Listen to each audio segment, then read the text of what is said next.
Bismillahirrahmanirrahim. Alhamdulillah nahmaduhu wa nasta'inuhu wa nastaghfiruh. Wa na'udzu billahi min shururi anfusina wa min sayyiati a'malina. May yahdihillahu fala mudilla lahu wa may yudlil fala hadiya lahu. Asyhadu an la ilaha illallah wahdahu la syarika lah wa asyhadu anna Muhammadan abduhu wa rasuluh la nabiyya ba'dah. Allahumma salli wa sallim ala nabiyyina Muhammad wa ala alihi wa sahbihi ajma'in amma ba'd. Hadirin dan hadirat serta para pemirsa yang saya hormati, Assalamualaikum warahmatullahi wabarakatuh.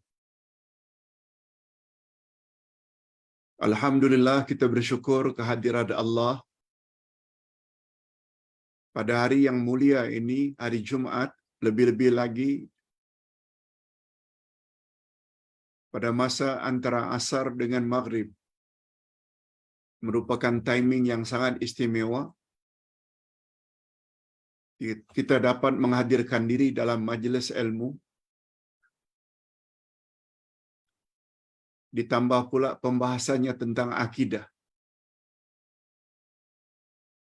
Topik kita pada petang ini adalah bahagian kedua atau bahagian terakhir dari bab tawassul.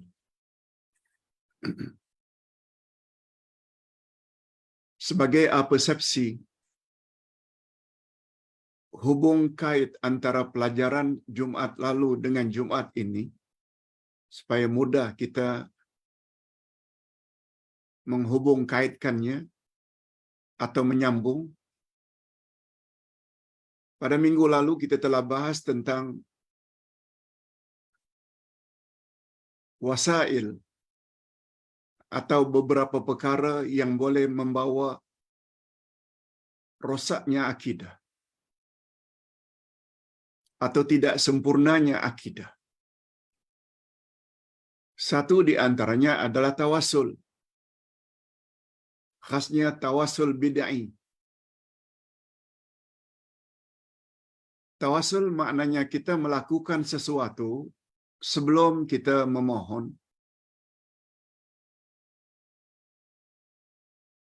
agar permohonan atau doa kita cepat dikabulkan oleh Allah.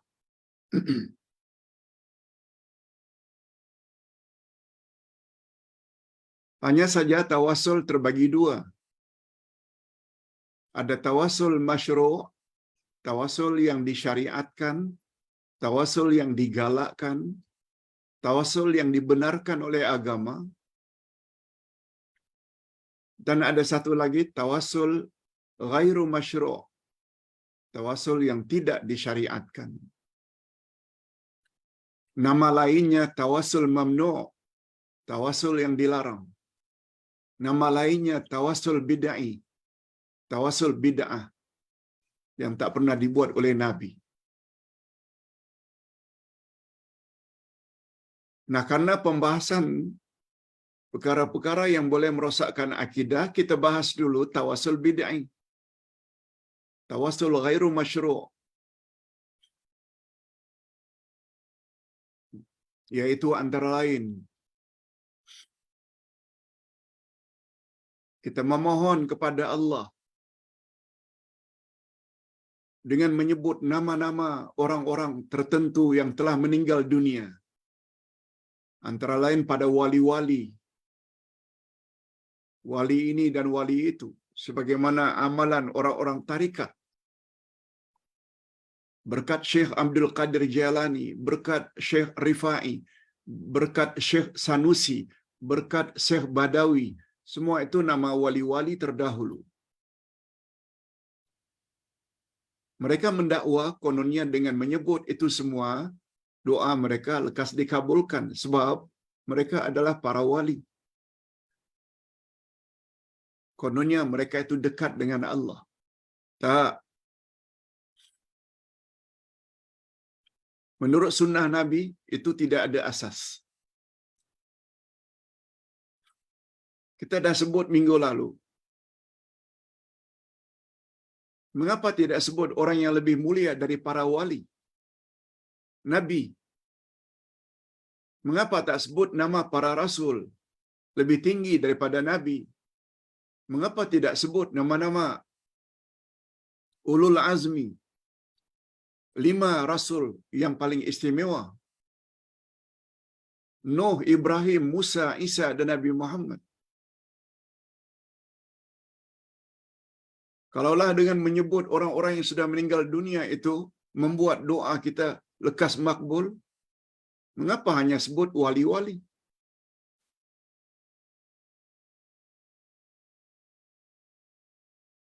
Dan contoh-contoh yang lain, tak perlu Ustaz ulang. Yang kesemuanya itu boleh merosakkan akidah. Ingat, tawasul ini, dia termasuk bab ibadat. Doa masuk bab ibadat. Ibadat mestilah ikut panduan Rasulullah sallallahu alaihi wasallam. Bila contohnya tak ada dari Rasul, lebih baik jangan buat. Nah, sekarang kita ingin bahas petang ini tentang tawasul masyru', tawasul yang disyariatkan, tawasul yang digalakkan oleh Nabi sallallahu alaihi wasallam. Sebagaimana contoh yang pernah disebut oleh baginda sallallahu alaihi wasallam yang membuat doa kita cepat dikabulkan oleh Allah.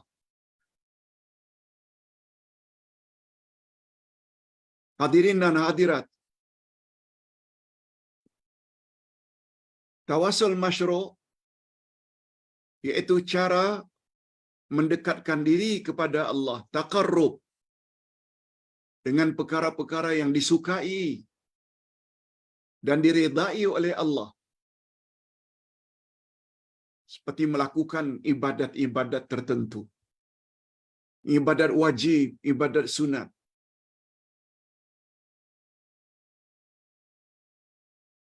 Itu sebabnya mengapa doa selesai salat termasuk tawasul yang dibenarkan oleh agama. Itu sebabnya kata Nabi, apabila kamu selesai salat, sunat ke, salat wajib ke, angkat tangan, berdoa. Masing-masing. Tak semestinya berjamaah. Setelah kita membaca Al-Quran, tak kiralah surat Yasin ke, surat Al-Kahfi,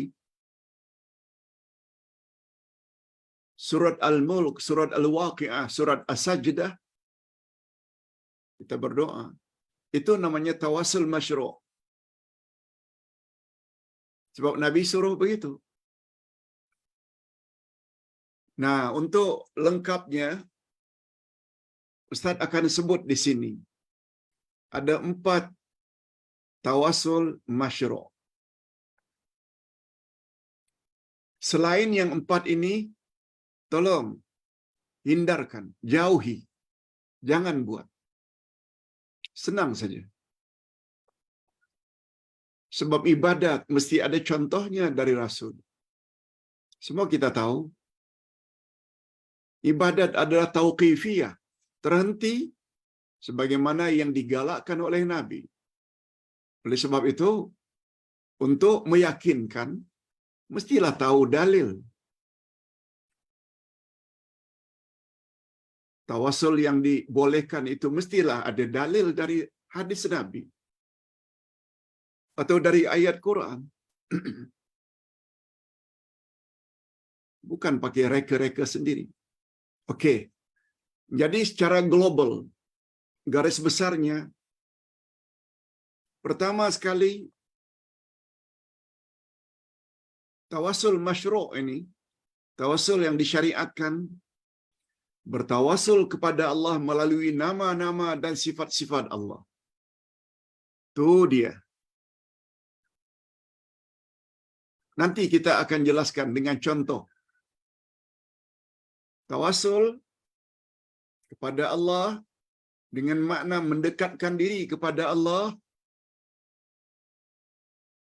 dengan terlebih dahulu menyebut nama-nama dan sifat-sifatnya.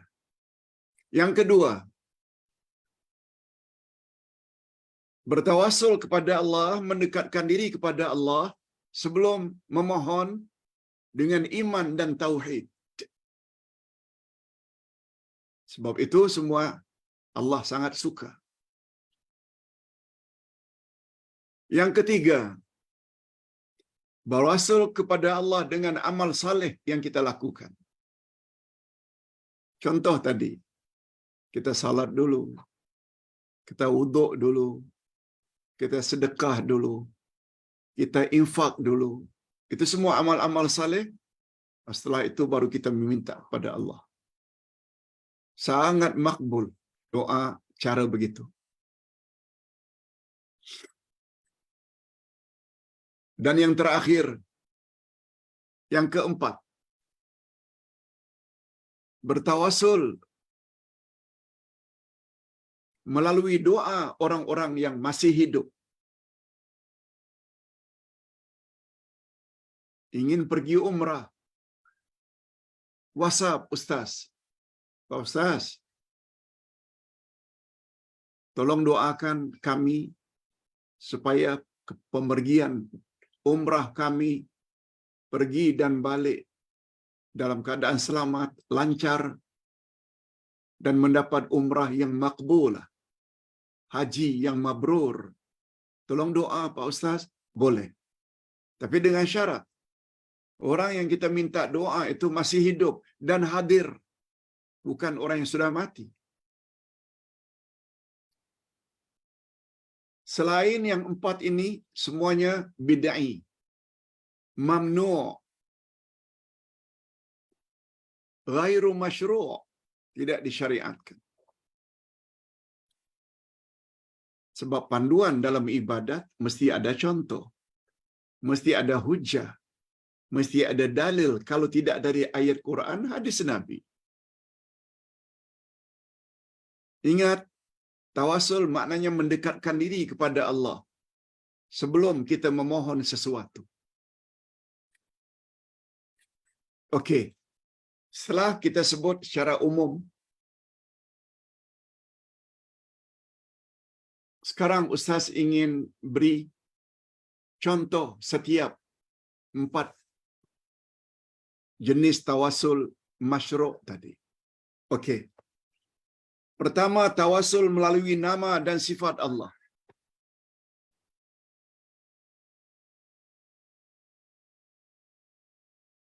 Seperti umpamanya kita minta rezeki, kita panggil Ya Razzaq, Ya Razzaq. Wahai Allah yang menganugerahkan rezeki, limpahkanlah rezeki kepadaku. Ya Razzaq, Ya Razzaq, urzuqni. Minta kasih sayang. Ya Rahman, Ya Rahim, irhamni. Wahai Allah yang Maha Pengasih lagi Maha Penyayang, kasihi dan sayangi daku. Nama Allah yang paling baik disebut sebelum memohon bersesuaian dengan apa yang kita mohon. Minta rezeki, panggil Ya Razzaq. Minta rahmat, kasih sayang, panggil Ya Rahman, Ya Rahim. Minta dilembutkan hati, panggil Allah Ya Latif. Ya Latif. Minta disembuhkan penyakit, panggil Allah Ya Syafi. Ya Syafi. Azhibil ba'sa rabban nas, ishfi anta syafi, la shifa'a illa shifa'uk. Itu yang paling baik. Tapi andai kata kita tidak mampu untuk menggunakan nama-nama Allah tertentu, gunakan saja Ya Allah, Allahumma, Rabbana, wahai Tuhan kami, pun boleh.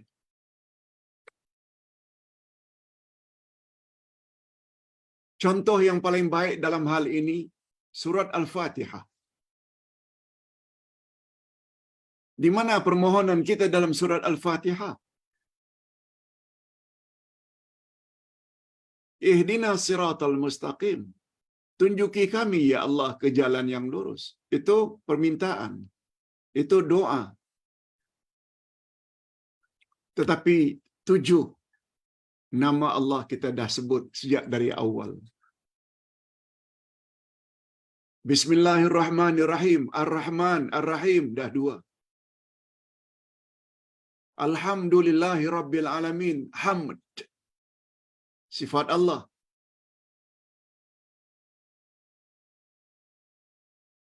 Alhamdulillah Allah. Dah 4. Rabb 5.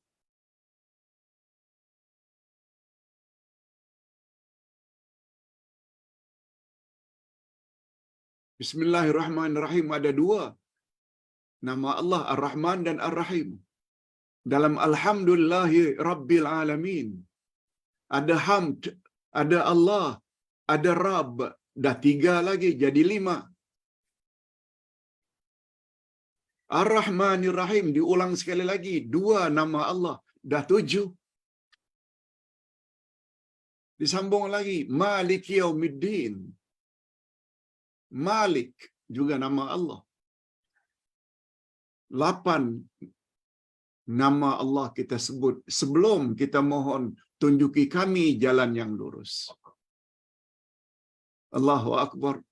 Kata ulama tafsir, itu contoh. Sebagaimana firman Allah di dalam surat Al-A'raf ayat 179. Maaf, 180. 180. Apa kata Allah? Walillahil asma'ul husna fad'uuhu biha. Allah memiliki al-asma'ul husna. Oleh sebab itu berdoalah kepada Allah dengan menggunakan nama-nama tersebut. Fad'uuhu biha. Panggil Allah dengan nama-nama tersebut. Allah yang sebut.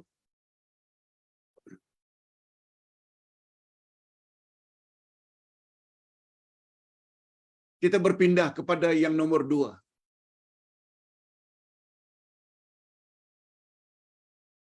Apa dia tawasul yang dibolehkan, yang digalakkan nomor 2? Tawasul melalui iman dan tauhid.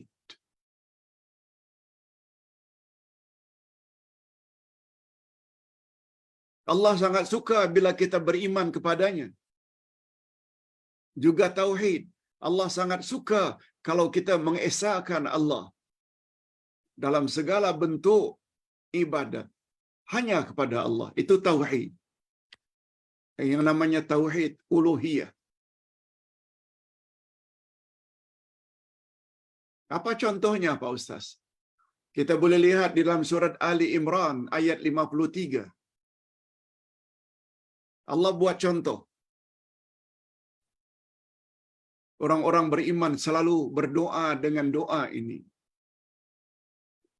Rabbana, oh Tuhan kami, amanna bima anzalta. Kami beriman dengan apa yang telah Engkau turunkan. Wattaba'na rasul, dan kami ikut rasul. Faktubna ma'asyahidin. Oleh sebab itu masukkanlah kami ke dalam golongan orang-orang yang menjadi saksi tentang keesaan. Lihat, permintaan itu bahagian akhir. Faktubna ma'asyahidin. Masukkanlah kami ke dalam golongan orang yang mentauhidkan Engkau. Setelah kita sebut Rabbana amanna bima anzalta. Ya Allah, kami sungguh-sungguh beriman dengan apa yang Engkau telah turunkan, yaitu wahyu. Sama ada ayat Quran atau hadis Nabi, semuanya wahyu. Itu bezanya Rasulullah dengan umatnya. Sebagaimana Allah jelaskan pada ayat 3 dan 4 surat An-Najmi. Wa ma yantiqu 'anil hawa in huwa illa wahyu yuha. Tidaklah Nabi Muhammad itu bercakap berdasarkan hawa nafsunya. Semua ucapan dan percakapan Nabi adalah wahyu. Kami beriman, ya Allah, terhadap apa saja yang telah Engkau turunkan.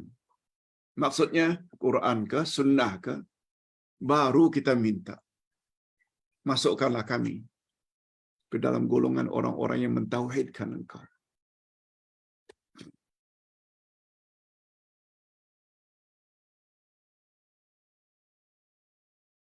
Kita boleh buat contoh-contoh yang lain walaupun dalam bahasa kita. Boleh. Tak semestinya ambil ayat Quran atau hadis Nabi, tak. Mau Ustaz buat contoh? Seperti ada yang Ustaz tahu sangat. Seorang wanita puasa sunat Senin Kamis sejak gadis lagi. Sejak gadis lagi.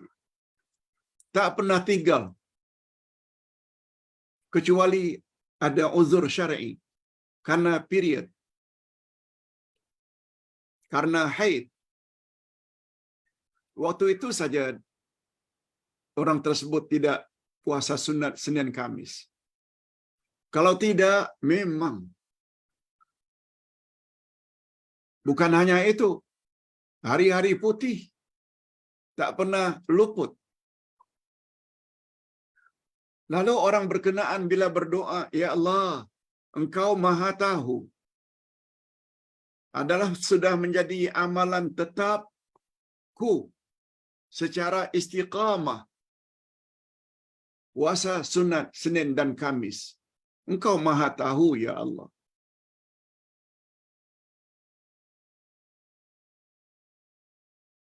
Oleh sebab itu, terhadap apa yang telah aku lakukan,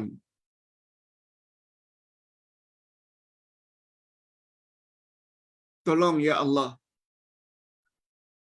Engkau terangkan hati anakku yang akan ikut peperiksaan SPM minggu hadapan. Boleh?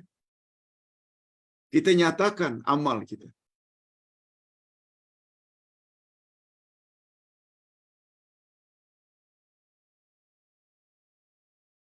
Atau, Ya Allah, saya sungguh yakin,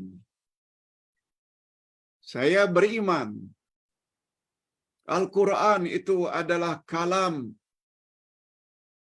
Engkau, Ya Allah. Dan Al-Quran adalah kitab yang tak boleh dipalsukan hingga kiamat.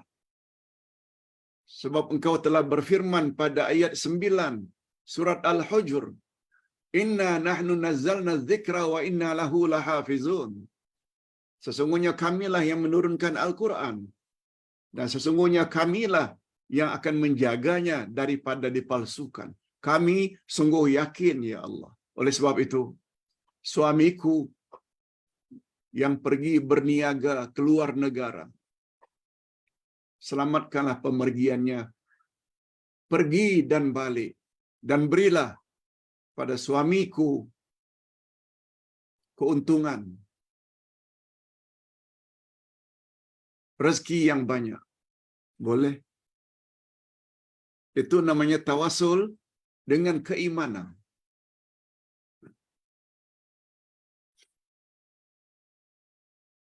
Okey, dah dua dah.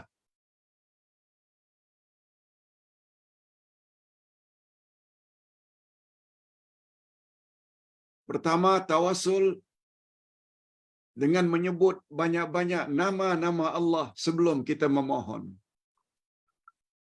Seperti contoh tadi. Yang kedua, kita bertawasul sebelum berdoa dengan menyatakan keimanan kita, keyakinan kita.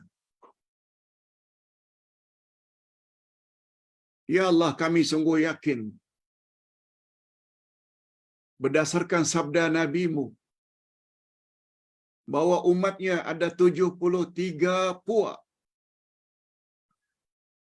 Semua masuk neraka kecuali satu, yaitu puak Ahlus Sunnah wal Jamaah.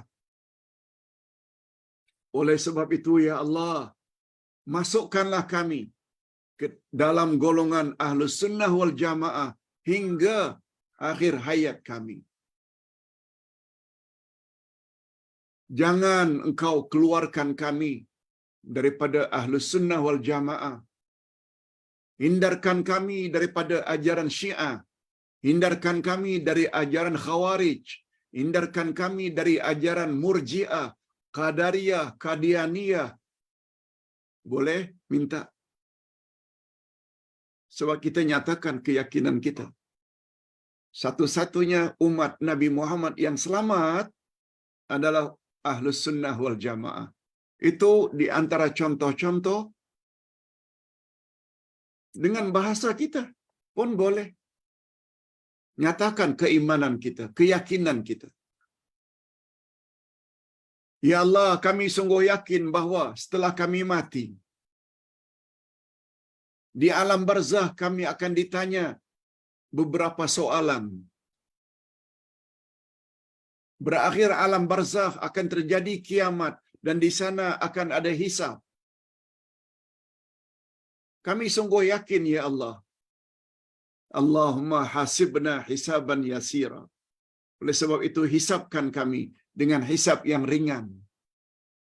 Sebagaimana pelajaran kita pagi tadi. Boleh?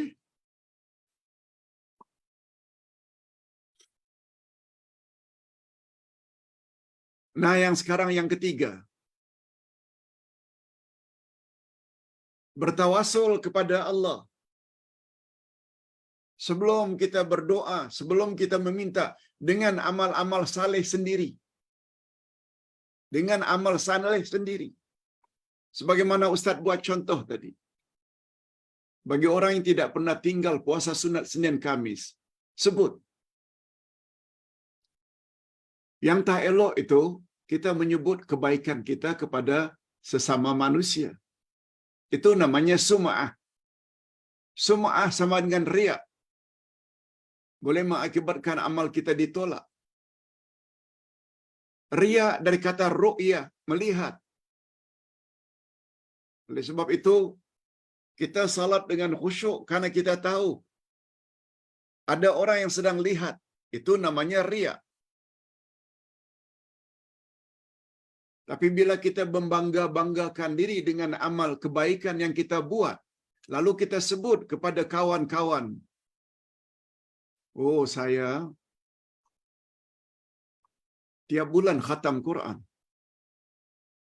Saya setiap malam qiyamul lail, bangkit jam 4 sampai subuh. Kita ceritakan. Dengan tujuan membangga-banggakan diri.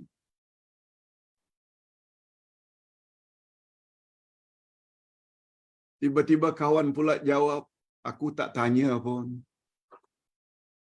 Badan muka. Itu namanya sum'ah. Sum'ah juga boleh mengakibatkan amal ditolak. Sama dengan riya.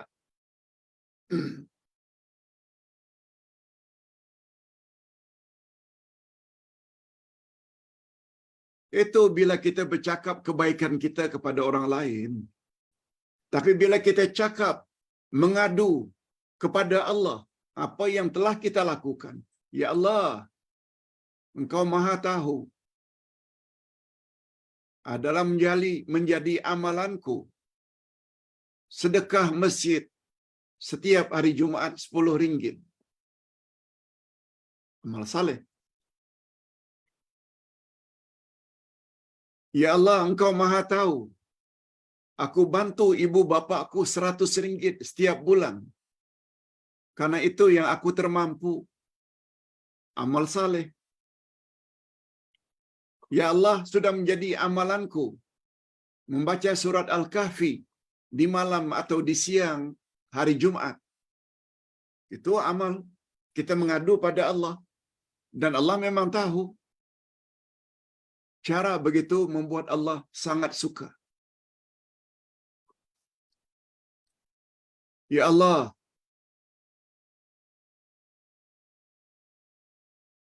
dulu aku mengaku banyak buat dosa, antara lain mendedahkan aurat. Tapi alhamdulillah akhir-akhir ini aku secara istiqamah menutup aurat ketika keluar rumah. Sudah berlalu sejak 10 tahun yang lalu. Engkau Maha tahu ya Allah. Dan dengan istiqamahku menutup aurat di khalayak ramai. Ya Allah, tolonglah Engkau beri aku rezeki yang halal. Berilah aku ilmu yang bermanfaat. Terimalah segala amal salehku ya Allah.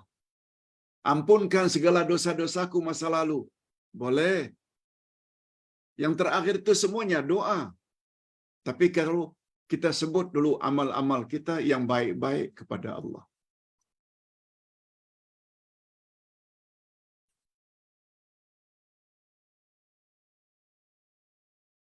Ustaz baca sedikit. Tawasul melalui amal saleh.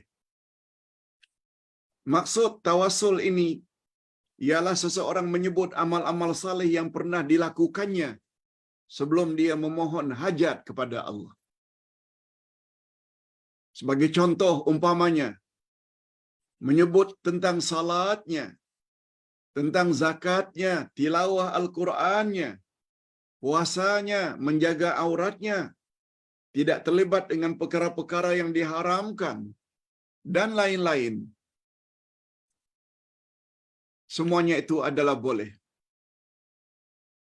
Tawasul jenis ini sangat banyak. Ustaz buat contoh. Dalam surat Al-Fatihah, permohonan ihdina siratal mustaqim. Tadi kita dah sebut ada 8 nama Allah kita sebut. Sampai Malik Yaumiddin. Kemudian kita tambah pula dengan bertawasul dengan nama, dengan amal ibadat kita sendiri. Apa dia? Iyyaka na'budu wa iyyaka nasta'in. Hanya kepada Engkau kami beribadat, dan hanya kepada Engkau saja ya Allah kami memohon pertolongan. Itu kata ulama akidah termasuk dalam tawasul dengan amal sendiri. Tawasul dengan amal. Ibadat amal. Berdoa kepada Allah amal. Ini lagi kuat. Lagi kuat. Hujjah dari Al-Quran. Hadirin dan hadirat rahimakumullah.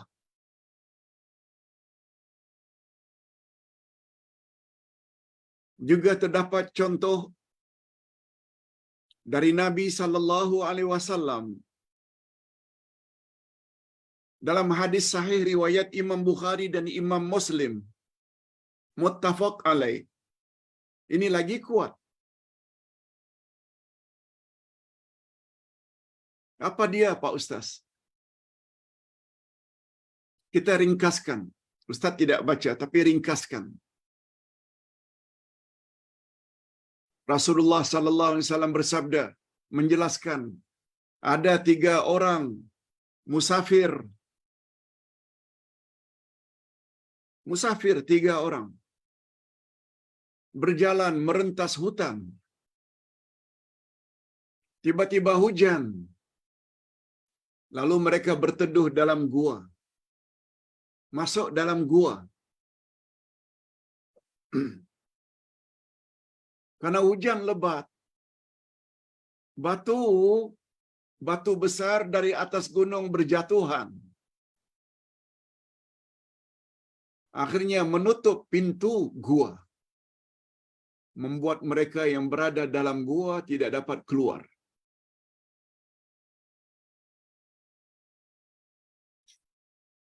Nak tolak tak mampu sebab terlalu berat batunya. Besar batunya.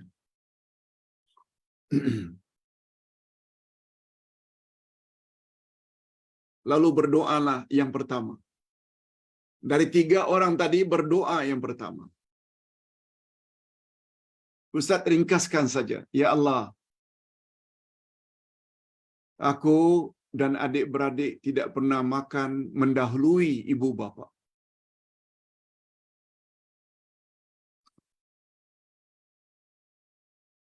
Pada suatu malam, ayah minta untuk aku cari susu onta. Susu onta. Dan di rumah tidak ada susu onta. Akhirnya, karena ingin khidmat kepada ayah yang sudah lanjut usia, lansia, aku pun cari keluar rumah. Tak dapat-dapat. Akhirnya dapat juga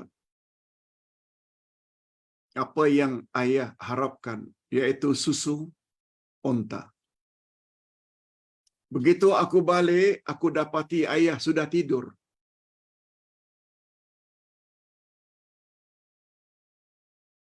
Itu sebabnya saya tunggu ayah sampai ayah bangun untuk saya serahkan susu yang beliau minta.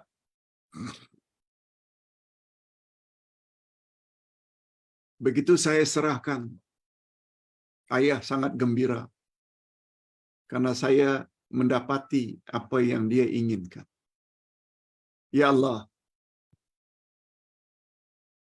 andai kata aku lakukan itu semata-mata karena mengharap redha-Mu,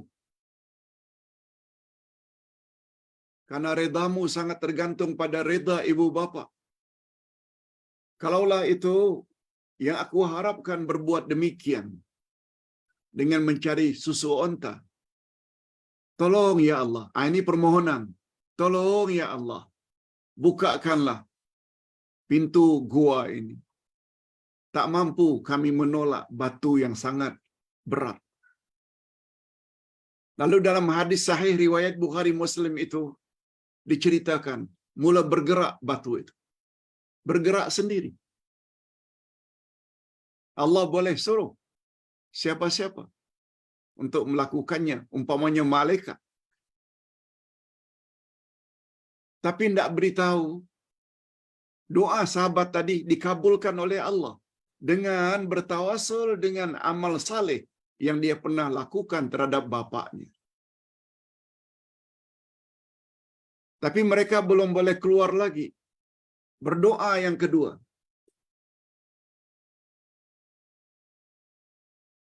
Ya Allah, saya pernah ingin kawin dengan cousin. Tapi saudara perempuan, sepupu perempuan tersebut menolak pinangan saya. Karena saya tidak punya duit untuk menyara dia.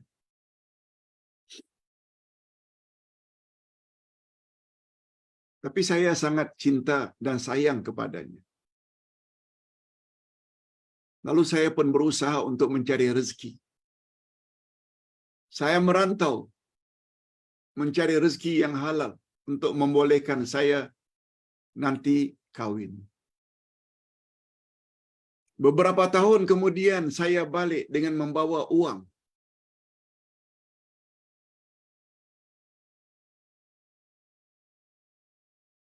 Lalu saya serahkan kepada sepupu saya yang saya sayangi itu. Karena dia ingin meminjam. Karena dia ingin meminjam duit yang saya miliki. Lalu saya bagi. Cuma ketika itu nafsu saya sedang memuncak.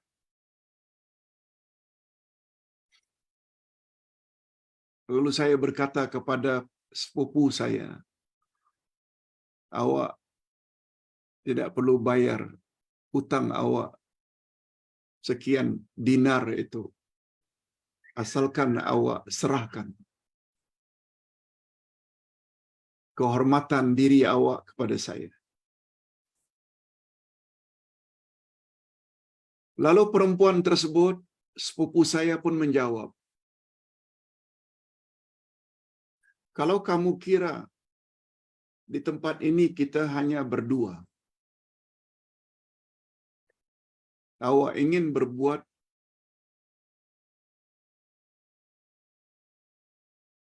perkara keji tersebut, yaitu zina. Apakah awak tak percaya yang apa yang kita lakukan itu diketahui oleh Allah? Allah tak tahukah?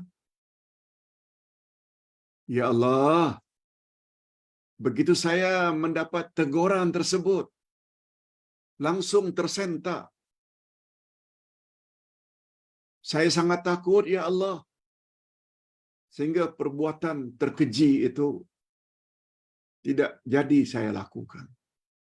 Ya Allah, andai kata rasa takut saya, keengganan saya melakukan apa yang saya inginkan itu adalah semata-mata karena takut padamu, semata-mata mengharap redamu, tolong buka ya Allah pintu gua ini. Tiba-tiba bergerak lagi batu itu, membuka pintu tersebut agak besar. Maknanya makbul tak? Makbul. Dengan menyebut amal-amal saleh zaman silam.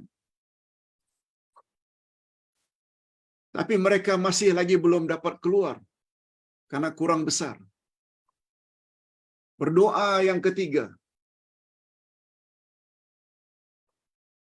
Kata yang ketiga, ya Rabb, aku dulu adalah seorang penguasa. Maaf, aku dulu seorang pengusaha. Businessman.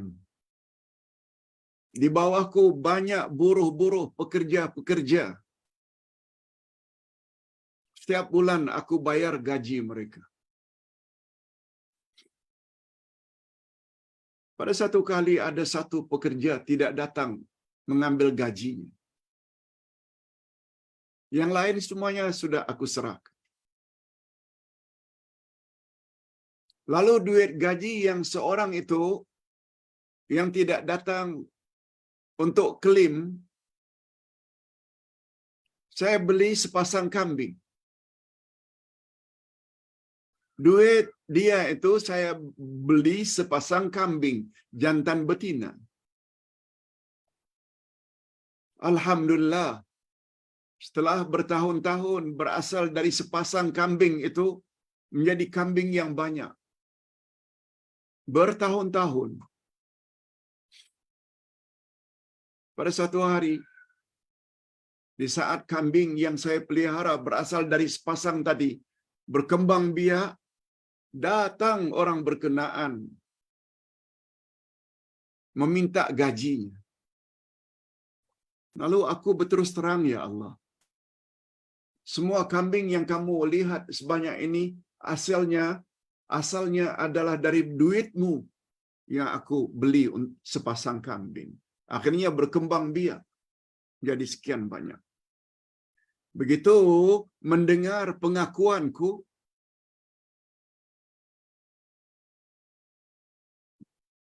lalu pekerja tadi ambil keseluruhannya kambing-kambing tersebut. Satu pun dia tidak tinggalkan untuk aku, ya Allah. Tapi aku tidak kecewa, aku reda. Andai kata keredaanku menyerahkan seluruh kambing-kambing tersebut yang berasal daripada duitnya, kalau itu semua aku lakukan semata-mata mengharap redamu, tolong kami ya Allah yang sudah terperangkap di dalam gua. Tolong bukakan pintu gua ini. Selesai saja mendoakan itu, langsung batu tadi bergulik-gulik sehingga pintu terbuka. Akhirnya mereka dapat keluar dan selamat. Nah, ini di antara contoh bertawasul kepada Allah melalui amal-amal saleh yang pernah kita lakukan pada masa silam. Tapi dengan syarat ya, amal sendiri. Bukan amal ibu bapa, bukan amal nenek moyang, bukan. Amal sendiri. Kita tak boleh katakan, ya Allah, aku ini adalah cucu daripada Kiai Anu. Atau Kiai Anu itu mempunyai murid 10,000 murid. Aku sebagai cucunya, ya Allah, tolonglah. Nah. Yang itu tak laku. Itu amal atuk. Dan itu amal ayah, ibu. Pernah amal sendiri. Jadi kisah tentang 3 pemuda tadi yang masuk gua itu sahih. Riwayat Bukhari dan Muslim. Nah, kita kiaskanlah dengan amal-amal saleh yang pernah kita lakukan.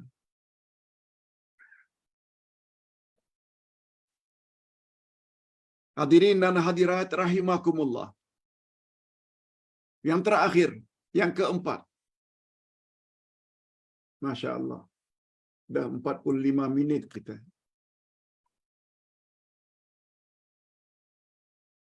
Tinggal satu lagi.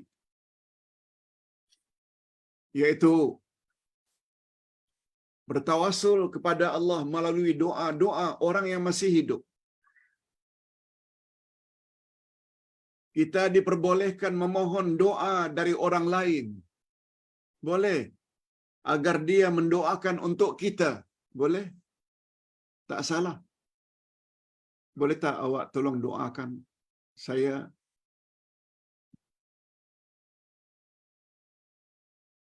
Ibu-ibu dan bapa sekalian, tolong doakan Ustaz. Minggu hadapan akan pergi ke Sabah, ke Tawau, Sampurna, selama 4 hari. Memenuhi undangan kepada Gasma untuk menyampaikan kitab-kitab untuk masyarakat Tawau, Sampurna, Kota Kinabalu selama 4 hari. Tolong bapak-bapak dan ibu-ibu doakan Ustaz dan rombongan selamat pergi dan selamat balik.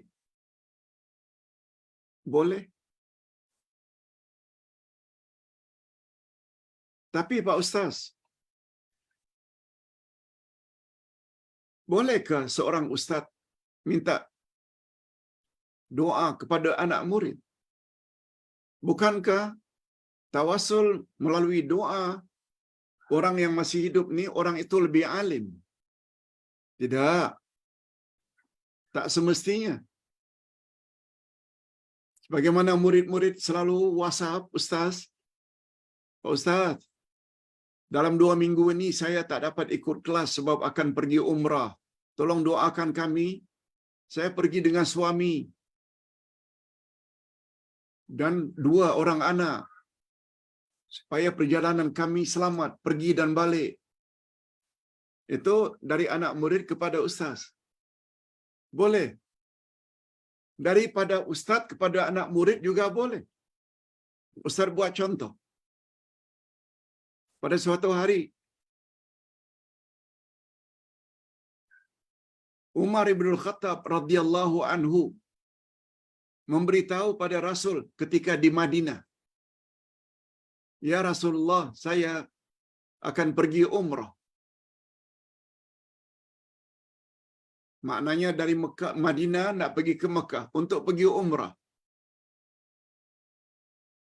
Apa kata Rasul? "Silahkan wahai Umar."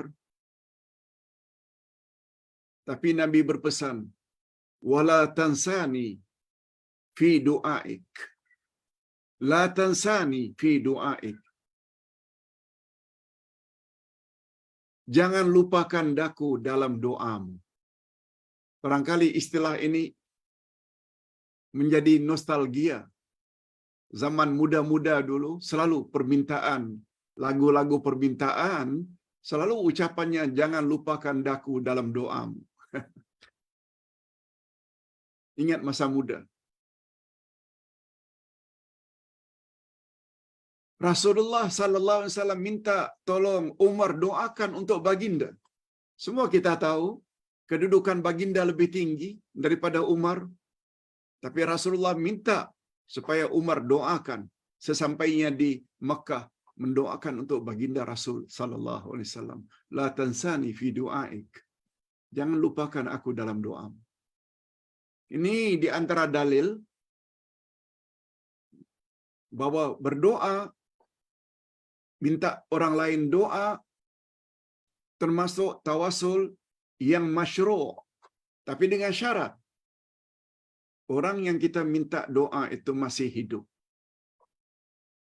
dan dia pula hadir. Berbeza dengan tawasul bid'ah. Kita sebut nama-nama orang-orang yang sudah meninggal dunia. Enggak. Itu tidak ada dalilnya. Tapi minta doa kepada orang yang masih hidup agar mendoakan kita, kesehatan kita, murah rezeki kita, panjang umur kita, rumah tangga harmoni, tidak salah. Tapi dengan syarat orang tersebut masih hidup.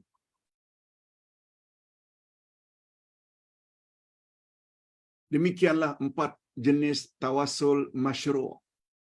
Pertama, kita sebut banyak-banyak nama Allah sebelum kita berdoa. Yang kedua, kita sebutkan keimanan kita kepada Allah tanpa ragu, baru kita minta. Yang ketiga, kita sebut banyak-banyak amal saleh yang kita pernah lakukan. Kemudian baru minta. Nah, yang keempat, yaitu kita bertawasul melalui doa orang yang masih hidup. Juga dibolehkan. Dan orang yang masih hidup yang kita minta agar mendoakan, tak semestinya orang itu lebih alim dari kita, orang itu lebih banyak ibadat dari kita. Tak semestinya. Boleh juga orang yang lebih alim, yang lebih banyak ilmunya kepada anak murid yang kurang ilmunya. Tak salah. Cukup dengan dalil-dalil yang telah kita sebutkan tadi. Hadirin dan hadirat, mudah-mudahan apa yang kita sampaikan pada petang ini ada manfaatnya. Jangan lupa, semua itu ada di dalam buku ini. Akidah Ahlussunnah wal Jamaah jilid 2 dalam bab tawasul. Dari muka surat 106 hingga muka surat 113. InsyaAllah, Ustaz tak pasti apakah Ustaz akan ada pada hari Jumaat akan datang atau sedang berada di Tawau. Nanti Ustaz akan umumkan. InsyaAllah, berapa hari Ustaz berada di sana. Kalau sedang ada di Malaysia, maaf, di Kuala Lumpur, kita akan belajar tentang menjadikan kuburan sebagai masjid. Ini juga boleh merosakkan akidah. Penjelasannya nanti insya-Allah. Ustaz kira cukup sampai di sini dulu. Mudah-mudahan ada manfaatnya. Kita akhiri dengan doa pada timing yang sangat bagus ini, yaitu antara asar dengan maghrib. Alhamdulillahirabbil alamin. Wassalatu wassalamu ala asyrafil anbiya'i wal mursalin wa ala alihi wa sahbihi ajma'in. Rabbana zidna ilman nafi'a wa rizqan thayyiba wa amalan mutaqabbala. Ya Allah, tambahkanlah untuk kami ilmu yang bermanfaat, rezeki yang baik-baik, halal lagi diberkati, dan amal-amal yang diterima. Allahumma inna natawassalu ilaika bi asma'ikal husna wa sifatikal ula wa a'malina salihah. Min qira'atina al-ayatil Qur'aniyah wa hudurina fi hadzal majlisil mubarak. An tunazzila alaina ar-rahmah wal barakah wal maghfirah wat taufiq was salamah wasyifaa'i an kulli da' anna jami'an wa an jami'i awladina wa ahfadina wa zurriyatina wa aqribaina wa jama'atina al-marda birahmatika ya arhamar rahim. Ya Allah, kami bertawasul kepadamu melalui nama-namamu yang mulia. Kami juga bertawasul kepadamu melalui amal-amal saleh yang telah kami lakukan. Seperti bacaan kami ayat-ayat Quran. Seperti kehadiran kami dalam majlis ilmu yang penuh berkat ini. Kiranya Engkau limpahkanlah kepada kami semua rahmat-Mu, berkat-Mu, ampunan-Mu, keselamatan, kejayaan, taufik-Mu, dan kesembuhan dari segala bentuk penyakit yang kami alami. Begitu juga penyakit yang dialami oleh saudara mara kami, ibu bapa kami, adik-beradik kami, anak-anak dan cucu cicit kami, dan jamaah kami yang sedang sakit. Sembuhkanlah penyakit mereka, ya Allah. Sebab tidak ada kuasa yang dapat menyembuhkan penyakit kecuali hanya Engkau. Allahumma hasibna hisaban yasira. Allahumma hasibna hisaban yasira. Allahumma hasibna hisaban yasira. Ya Allah, kami sungguh yakin bahawa setelah kami mati nanti pada hari kiamat kami akan dihisab. Kami mohon kepadamu, ya Allah, hisabkanlah kami dengan hisab yang mudah dan ringan, yaitu hisab arad. Jangan Engkau hisab dengan hisab munakasyah. Bagaimana yang kami pelajari pagi tadi. Tidak ada orang yang dihisab dengan hisab munakasyah kecuali dia akan celaka. Na'udzubillahi min dzalik. Wa sallallahu ala nabiyyina Muhammad wa ala alihi wa sahbihi ajma'in. Subhana rabbika rabbil izzati amma yasifun. Wa salamun alal mursalin walhamdulillahi rabbil alamin. Subhanakallahumma wa bihamdik. Asyhadu an la ilaha illa anta astaghfiruka wa atubu ilaik. Assalamualaikum warahmatullahi wabarakatuh.